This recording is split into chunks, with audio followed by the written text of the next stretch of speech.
Leo, welcome to your astrology reading for the month of April. So before I get started, this is going to be most applicable for your rising sign or your ascendant. And so this is how other people perceive you. It's still applicable for your sun sign, which is how you express yourself, and also your moon sign, because that's how you emotionally process everything. And so kind of jumping into the energy for the month of April, we have a mix of Aries and Taurus. And so for you, the areas of your life that this is going to impact the most is ninth house. Ninth house is all about higher education, personal philosophies, seeing the big picture, the truth of a situation. It is about maybe long distance travel, foreigners, things like that. And then with the 10th house, we're talking career. So this is your career and public reputation. So I actually really like the blending of these two energies for you, because this is a lot of kind of career expansion taking place and ways to kind of go about that. So kind of jumping right into the energy here. So right away, April Fool's Day, gotta love it. Mercury stations retrograde in the sign of Aries. So that's gonna happen at 6:14 in the evening, Eastern time. The pre-shadow actually already started. So that started March 18th, and then we have Mercury retrograde for 3 weeks. And then after that, we have that post-shadow. So kind of like that ramp up to the retrograde and then the come down. And so the post-shadow ends on the 13th. So the energy, you're already sitting in it. It's going to get a little bit more amplified over the next few weeks, and then it'll start to kind of level off. And so what happens here is Mercury will be stationed Pluto in Aquarius. So Mercury is sitting in the sign of Aries. Pluto and Aquarius, they're in a challenging position here. So the aspects between the two, they're not friends right now. This is very obstacles and challenges oriented. And so when it comes to Mercury and Aries, this is about any kind of communication, like action oriented communication, any kind of, it's an inward facing type of communication at this point, because Mercury being retrograde, it is, instead of having that outward conversation, retrograde has us going inside. And so when you think about it from that perspective, Aries is very action oriented, Mercury communication and even processing of information.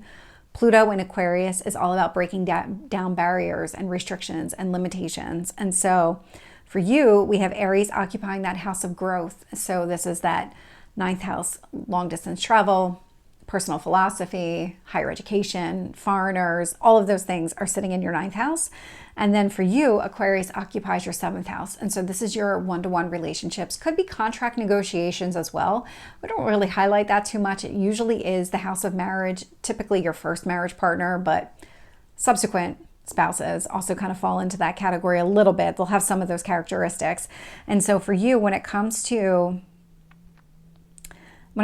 these two houses, because this is creating some sort of conflict, and it's almost like your worldview is at odds with the type of relationships that you want to have, or that really, like specifically those interpersonal relationships, that one-to-one relationship, really that most significant relationship here. And so it's a lot around, okay, well, how do I kind of process my views and how do they relate to my significant other? So it's highlighted here. I'll talk a little bit more about that as we go through the month, because Mercury is going to be highlighted here several times with it going retrograde and then going direct. So Mercury will also be conjunct Chiron in Aries. And so Chiron in Aries, Chiron is the wounded healer, again, in the sign of Aries. So this is taking action. This is really kind of seeing things as they are, because this all sits within your ninth house. And so this is really understanding the truth of a situation. This is old wounds coming to the surface. And so when we think about your one-to-one relationships, that significant relationship, marriage partner maybe, what wounds are coming to the surface? What was your preconceived notion around having those relationships? What is it that you need to heal? Because there is something about your personal philosophy and maybe your growth potential is coming to the surface now that you need to address. And that Chiron energy will have it for the whole month. So bear with me. It'll kind of ebb and flow in different ways throughout the month here. So that's Mercury stationing retrograde. So that starts on the 1st. And then Venus will enter Aries. So that happens on the 5th. It's going to happen at exactly midnight. So if you're in another time zone, just adjust for your time zone. When this happens, we'll have Mercury, Chiron, Sun, and Venus all in the sign of Aries. Venus will be conjunct Neptune and Pisces. So Venus in Aries, Venus is a very loving, nurturing energy. It is all about relationships and balance and harmony and the things that you value. It's a really great energy for that. Aries is very action oriented. And so these two are actually at odds with each other because Venus likes to bring things together. Aries is ruled by Mars. Mars likes to separate. And so kind of a little bit of friction there, but it'll be conjunct Neptune and Pisces. And so Neptune and Pisces is all about going after your dreams. And so for you, the two houses that are impacted is Venus is going to occupy that 9th house. So seeing the big picture, really understanding your growth potential. What is it that you truly want here? Because that's that 9th house energy. Neptune in Pisces is 8th house energy. And so this is about transformation. This could be about other people's money as well, meaning like inheritance, or it could be debt, or it could be like your spouse's income could be highlighted here. And so is there some sort of wound connected to any kind of growth or expansion? And is there something related to money, other people's money that's connected to that? All of this is coming to the surface now. So if you have this kind of ideal on what you want your financial position to be, or maybe the type of money you want to earn, or the type of money you want your spouse to earn, why do you feel like you can't have that? Because that was Chiron in Aries coming to the surface. And now Venus in Aries is saying, okay, well, let's talk about how do we make that happen? How do you see the truth of the situation here? Venus in Aries is also going to sextile Pluto in Aquarius. And so sextiles, creating an opportunity here. Pluto in Aquarius, removing any kind of barriers or anything as it relates to that one-to-one relationship, that significant relationship in your life. Again, it could be around contracts or like a mortgage or something like that, since 8th house is also highlighted here, which 8th house would be mortgage as well because it falls in that debt category. But what this is doing is it's really giving you an opportunity to make changes in your one-to-one, your significant relationship here, in order to have the growth that you want. What is it that you want to bring into balance? What is it that you want to pursue here? Is it more travel? Is it more long distance travel? Is it moving to a foreign country? Is it something connected to maybe going back to school? There's something here connecting these two that's really giving you an opportunity to advance whatever growth you have for yourself or you want for yourself. And then we'll have the solar eclipse. So this is the new moon in Aries. So that's going to happen on the 8th at 2:21 in the afternoon Eastern time. And what's interesting is that the eclipse itself is going to happen at 2:17. The new moon is 4 minutes later at 2:21. And so just kind of keep that in mind. It's a lot of energy happening here. And I say a lot of energy because when this eclipse happens, so we have the sun and the moon, they're always at the same degree point in the sky. That's what the new moon is all about. But it's not just a new moon. With the eclipse, these are fated events. This is something that is destined to happen, but it's not even just that. It's that Chiron is also in the mix. We'll have the sun, the moon, and Chiron all at 19 degrees of Aries. This is really going to highlight all of those old wounds. This is a very triggering, a very emotionally triggering time. It'll be that's going to be the case for everybody. It's just going to impact us all a little bit different. But that's what this solar eclipse is doing. It's really bringing those wounds front and center so that you can address them. And so again, when it comes to you and your wounds, these are all sitting in that 9th house. What is it that prevents you from going after and traveling more, that expansion that you want, that growth opportunity for yourself? Is there something here related to your worldview that you want to change? What truth is coming to the surface here? What are you starting to recognize about a situation that you never really saw before? You kind of maybe knew, but you weren't ready to address. This is giving you this opportunity to really address it. And we'll also have, so that's the sun, the moon, and Chiron all at 19 degrees. We'll also have the moon conjunct Mercury. So it's really the sun and the moon conjunct Mercury retrograde in the sign of Aries. And so Mercury retrograde, again, this is that internal reflection, processing of information, communication with yourself, and emotional communication, because this is the moon energy. So this is really telling you to emotionally deal with whatever wounds are coming to the surface, whatever these triggers are.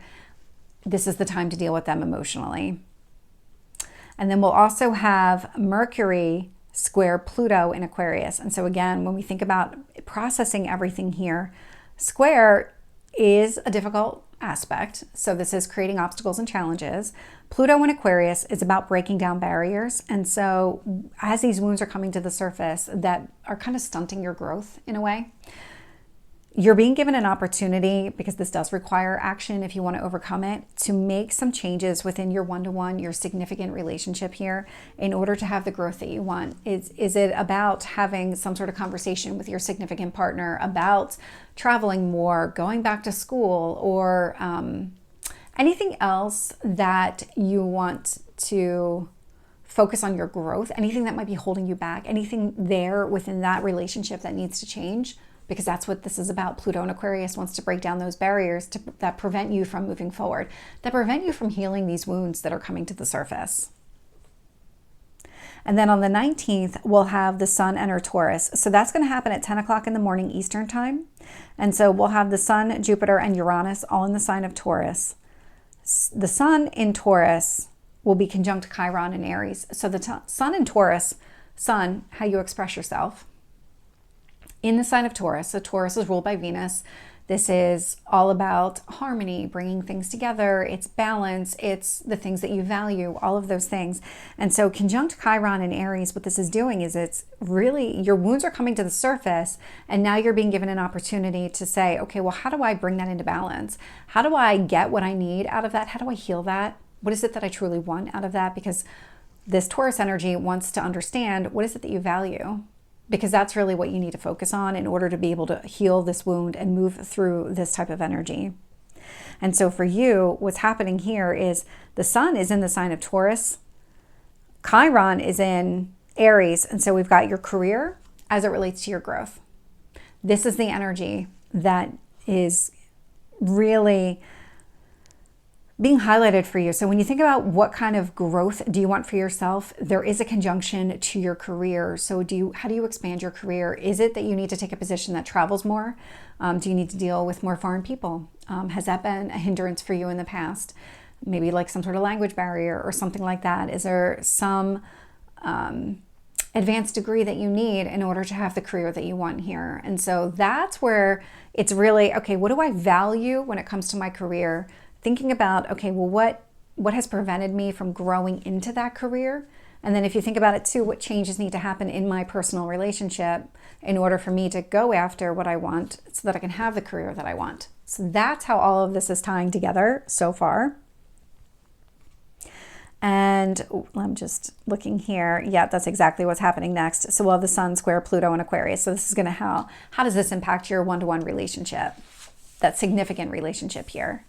And again, it could be negotiations too, since career is highlighted. This could also be contract negotiations, but and maybe that's part of the barriers here. There's something that maybe you never felt comfortable having those types of conversations. And now you're being given this opportunity to really kind of go after them, because that could be a wound that's coming to the surface. When you think about that growth and expansion, it would be some sort of insecurity, feeling like you don't have the right skill set or you're not good enough to be able to do it. Then we'll have Jupiter conjunct Uranus in the sign of Taurus. So that's going to happen on the 20th at 10:27 p.m. Eastern time. And so Jupiter is all about growth and expansion, and Uranus is all about sudden change. And so what's really significant about these is that it's really playing on more of the same energy. It's just in a different way. These are both sitting in your career sector. And so when it comes to what kind of growth do you want in your career, it's really highlighting what needs to change, because Uranus is all about sudden change. Handled a little bit differently than Pluto and Aquarius, because that's in a different house for you. So this is all sitting in your career, all sitting in your public reputation. So what is it that you need to change in your career to have what you want? Then we'll have the full moon in Scorpio. So that's going to happen on the 23rd at 7:49 p.m. Eastern time. And so when this happens, we have the sun and the moon. They're at opposing points in the sky. That's how that works. And so there is always this push-pull energy happening here. And so we'll have the sun in Taurus. So this, again, what is it that you value? What is it that you want in your career? And then how does that relate to your home life? Because the moon in Scorpio is kind of, if you think about it, it's an emotional transformation. That's what Scorpio is. Scorpio is death and rebirth. And with the moon, this is all about changes. So what changes need to happen at home in order for you to have the career that you want? Because right now, those two are at odds with each other. And so this does require you to take some action if you want to overcome it. If you want to find that balance between the two, it is possible. You just have to work on it. We'll also have the moon square Pluto in Aquarius.